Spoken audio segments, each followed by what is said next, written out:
लहार चिका बुझा हर गिल बाले दाड़े हर ले खाले बुझे के उन्हीं को गज किया अदो उन्हें मा के बाको चोले इदी किया को तब तो डाला को जानी ताम तो उदेहते बाडा हुई अदो बाको बाड़ाय अदो मोटामुटी ओका फायरिंग आंजमोग कान ताहे उन जुखे दो तिने निदे ताहे कना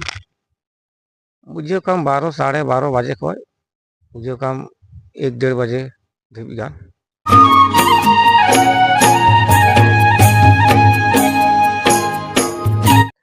जोहार और आपे पे नेलदा नितो अंतर अरसी और मंझी परगना बैसी तबे और इन मिनेया नोंडे ओका दो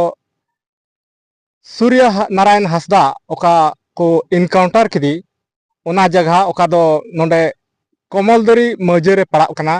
ओना बुरु सुंघारे अदो ओना जगह रे इन नितो मिनेया और नितो ओना जगह रेगी नोंडे हेज काते नोआ बाडाय लगी नोंडेना ओका उनी को एनकाउंटर लेदी नोंडेना जगह चेक लेका जगह कना ओकालका जगह रे चेक लेका तको इनकाउंटर लेदिया अदो ओना को बखरा नेल लगी नोआ जगह रे इन हेज कना और इन नेल अचबुना नोआ जगह रे अदो जतखन मांग रे नोंडे मिटन हर हनी नेल नामे कना और उनी हर ठे चलाव काते नोआ को रिया जानकारी थोड़ा अब बुन बाड़ाया अदो देला उनी हर ठे थोड़ा बुन नापाम लेनगी नोंडे आम चे एम चिकायदा नोंडे दो गई अगू का और को मेरम को मेना को उनको ले गुपी बड़ाय कोनते दो अच्छा नोंडे ओका सूर्य नारायण हासदा नोंडे नोते रे इनकाउंटर हुई लेना अदो नोआ आम बड़ा गया बाड़ाय दो चेंज बड़ाया बोले आठवार हिल सेता से गई नोते ले अगुए को निंदे माते ले अंजम लेगी अदो चिली चुको ताहे कना जनी बाले बड़ा जमा उन दो अदो गई ले अगुए करता तो बाको अगु तू ले कना बारे को चितान के बाको रका चले हानते नाते को लगा चलिया और नोडे होना जोना ये रेड कलर और मिटे पीला कलर ओना को घेरान चूर कदा अदो जे को चिका था बाको चिका था बसूर के बाको सुर को आले आले दो ताले ओना पर तीन बड़ा को आले दो नोते दो बाको सुर चुपे कन बा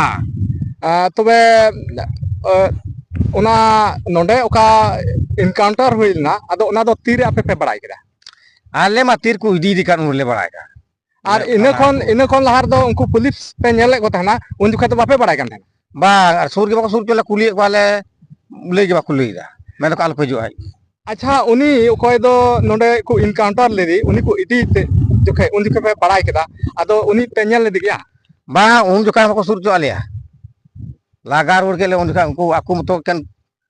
नुको प्रशासन को देखना के उनको को दिख दिया उनको ये दो हर दो बाको चला चले चला अच्छा उना गडी को लादी के दिया तबे गडी रे लादी काते हम बापे नेल दिया गडी लादी जुका होडे को लगा चो जबा के कोसना मीटा आय गोगो थाहे कना जनी है उनी एसे नोला आय गोगो उनी हो पासे को गांजे के दिया जो भी बा उनी हो बाको नेल चो दिया उनी मा नोडे हो बाको नेल चो नोडे ना ओने बाड़े चितान मिटे तोपा ना बिन जमीना तोपा ओने कोमलदरन बिन जमीन मिसरा गोइलेन अदो उनी तोपा को हनते उनको रुवर की दिया बाको हे चो दिया ओने बाको नेल चो दिया तबे दिसम बया को नय नुई का बन नापाम किदी नुई हो नोते रे नय गई मेरमे गुपिए को आदो नुई हो ननकाय लई केदा नुको बाको नेल लेदिया और उनका गे बुझाव कना बदायो कना जे लहा खन हो उनका को लई ताहेना बोले नोंडे ओकय हो बाको सुर चुआ को बाको नेल चुआ को और नय नुई सरीगी नुई नोंडे ये नय गई मेरमे गुपी का नुई हो आया नेल लेकाते उनका गे बडाय केदा उनका गे लईदा और नय नुई को बाको नेल चुआ को आदो अच्छा आम लई लेम आम उकारन कना ये डमी रे लहार चिका बुझा हर गिल बाले दाड़े हर ले खाले बुझे के उन्हीं को गज किया अदो उन्हें मा के बाको चोले इदी किया को तब तो डाला को जानी ताम तो उदेहते बाडा हुई अदो को बाको बड़ाय कान अदो मोटामुटी ओना ओका फायरिंग आंजमोग कान ताहे उन जुखे दो तिने निदे ताहे कन बुझे कम 12 साढ़े 12 बजे को बुझे कम 1-1.5 बजे धीबी गान बगल रगे नोडे ढमनी आतो मिना और ओना ढमनी आतो रेन कान गयाय और नोडे मेरम गुपी गई गुपी हे कना और नुई नोडे बगल रन गे नोआ कथा बाकू बाडाय दाड़ेदा बाकू बाकू लई दाड़ेयादा बाको नेल अचुआ को आदो अब बन बुझाव दाड़ेया कान गया आर ओका दो नुई सूर्य नारायण हांसदा ओका नुई या गज हड़मो रे तायम ते चेद लेका ओना जेरेद रेया चिन्ह आयमा ढेर उनका चिन्ह नेल लेना आर ओना लेकाते नितो बाडायोग कना जे नुआ ओका दो इनकाउंटर हुई कना से बांग हुई कना नुआ अडी मरांग हुदिस रेया कथा कना नुआ अडी हुदिस रेया कथा कना बुझाव रेया कथा कना नुआ नितो बांग बुझाव कना तबे देलाबुन नितो ओना जगह रे देला आम नेल चबुन में ओका करे उनी ओका ठे ताहे कना ओका जगह रे उनी ताहे कना ओना जगह देला मी गरी बुन नेल लगी अच्छा बजना दाग केदा उनला दाग उना होला ये हो दाग केदा तो उना मिटान से चिक्का ना उना करे ताहे कान गी आदो अडी मायांग ताहे कना ओडे बा मायांग दो कम गे ताहे कना उनको जनी गुडू हबुन गज का पासे ढेर को मायांग जनी मायांग जनी हाँ आदो ओनागी हुदिस रेया कथा कना जे ओका दो जहाई को ठू लिखान उनी अडी ढेर मायांग जरो तया मेनखान नुई उकाय लेदा गुडू हो पासे ढेर जो को मायांग मेनखान नुई होड़ नोम रे नुका को ठू किदिया आर नितो मायांग बांग जरो लेन तया आदो ओनागी देला बन नेल लगी तिन मायांग से चेद लेका नोआ जगह रे नोय नोआ जगह रे नोय नोडेगी नोआ जगह रे थोर थाय कना है नहीं जगह ओना तो इदी कते को मार्किंग अचुर गा तो बोले बड़ा का नोडे रहा के नानते लहार दो बापे बड़ा कन थाना ओंडे थाय सुर के बोले बाको सुर के बोले का चिका नेले आले चिका चिक केना बांग कना वाले नेल तीर को इदी किदा ताम तो ओना करे को मार्किंग चिन्ह बड़ा कदा नोडे को चिन्ह अचुर गा अदो मायांग थोड़ा गान ले नेल केदा अदो लंग दा हो नोडे गे थाय कना तो ओ थोड़ा गान मायांग ताहे कना ओना पे बड़ा कना नोडे ताहे कना आर को चुनात को ये अचुर का था पाड़ो ये अचुर का था को बेहाते जैसे और तीन बारांते में इन बारांते को गोल अचुर का था ओना को चिन्ह को लगाव का है ओना एते तो बड़ा का नोडे गे थाय कना आ ढेरी ले जमाल ना ढेरी ताम दो ते को हे चुआ को थोर ताम दा को इदी किदी खाय दो ताम दो ढेरी हर को जारवायना ढेरी हर को जारवायना ताम दो आदो ले नेल बड़ा केदा ले अना करे को चिन्ह बड़ा का ताय माटे को चिन्ह बा ताम दो दा ते निता ना तो अब चे रे चिन्ह थाय कना चे रे बाम जीरो माने आपे दो उनी को इदी कदिया इन बाद नोआ जगह दो पे नेल दा इदी कते लहार तो चिली सुर चुआम करना धाय धुई लिया ना लगा सीताल का लगा उड़कन लिया करना अच्छा उनी नोडे को मेनदा इनकाउंटर कदिया को ठू कदिया को आर जैसे पुलिस बयान अंजमो कना हेनते नते खोय आमने सामने पुलिस गोली रिया फायरिंग हुईना अडी ओका दो एसपी लेदा आधा घंटा गान नोडे हेनते नते खोय जने बनार खोय फायरिंग हुईना आदो नोडे फायरिंग अंजम लेना से चेल फायरिंग मा अंजम लेन गे आदो मा दो बानर से को फायरिंग हो दो मी से को फायरिंग हो ना दो बुझे वाले जामला निंदे कथा था कना थोर ओनाते वाले फायरिंग दोले अंजम ले गया बोले आर पुलिस दो अडी ढेर को था कना से थोड़ा नो पुलिस दो ढेर को था कना चेदा अंते ओना गाड़ी सिता नेल हिसाब ते आर गई हो तले गुए को तो उनका नुआ करे गोटा ढुकु को था कना पसडाव कान था को नुआ पूरा गोटा पसडाव कान था आदो आले बाको हे चुले कान था आदो ले आल दोले मेंदा चिया हुयु लगी इसी नोडे दो ओना तो बाको सुर चुआ कना आर ओना तो बाले बुझो जमा नोडे बोले जहाना घटना हुई कना तो बाले बुझ दाले दो आलो ला ची चो जिन पसे को कमी चुई लगी जनी को अडाने फडाने चिली को चोनते आलो ना ले सब का था इदी किदिया को एंथो वाले बुझ दाड़ेदा हाडे को इदी किदिया तीर नोडे होड़ ले जमायना दान कुंड ढमनी कोमल दुरी जिरली तबे उतर ओने बड़ा तांते ओंडे ये नवा मोबाइल ये करे को नेल बड़ा केदा इनी हेना आउट केदा को इनी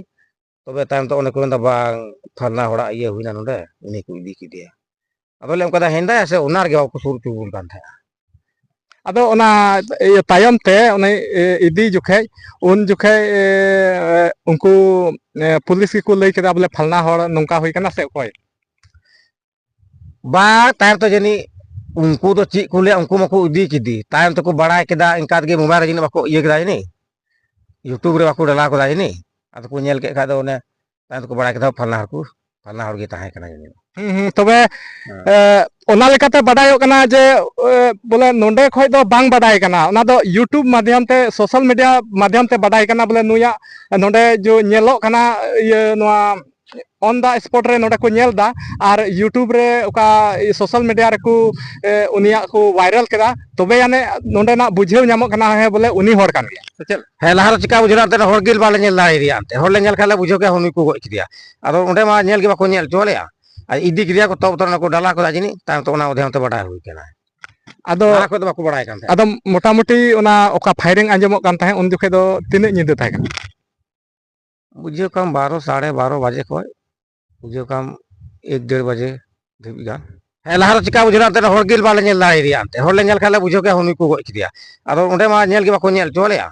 इदी किदिया को तब तो डाला को जानी ताम तो ओना उधेम ते बडाय हुई केना आदो ना को तो बाको बडाय कान आदो मोटामुटी ओना ओका फायरिंग आंजमोग कान ताहे उन दुखे दो तिने निदे ताहे कना बुझियो कम 12 12:30 बजे को बुझियो कम 1-1.5 बजे धीबी गान ओना जीरो जीरो ते एंते ओना दो चलाक कना दाराम देरी मी घड़ी थीर एनगी थीर कते आहो एहो एनगी ओने ओंका ओंकाते ता दो ओने इनका गे मी घड़ी बाद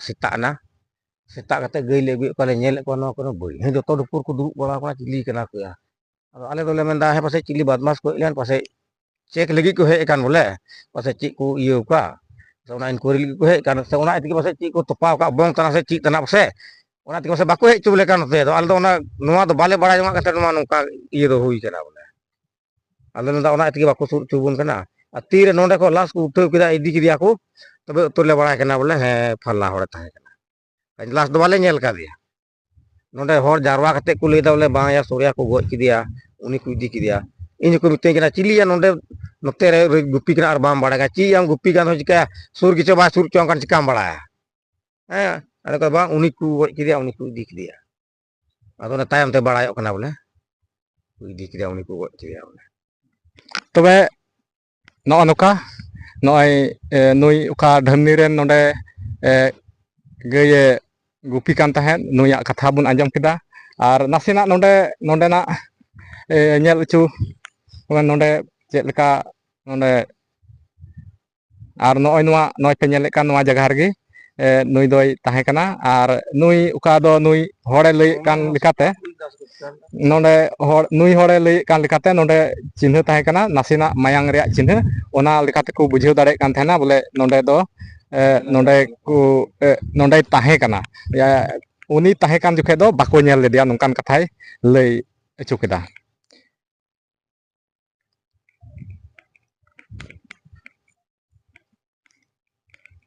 तबे नो नुका तिहिना नोआ खबर दो ताहे कना नोंडे ओका दो नोआ ये नोंडे ओका दो सूर्य नारायण ओका इनकाउंटर हुयन ओना जगह रिया नोआ ओका नोआ आपे नेल चुक पेरिया ताहे कना नोआ दो ने निन हरी आपे नेल चुके पिया मा तिहिन दो ने निन हरी गी नोआ वीडियो नोंडे गी मुचाद का कना मा सनाम को जोहार।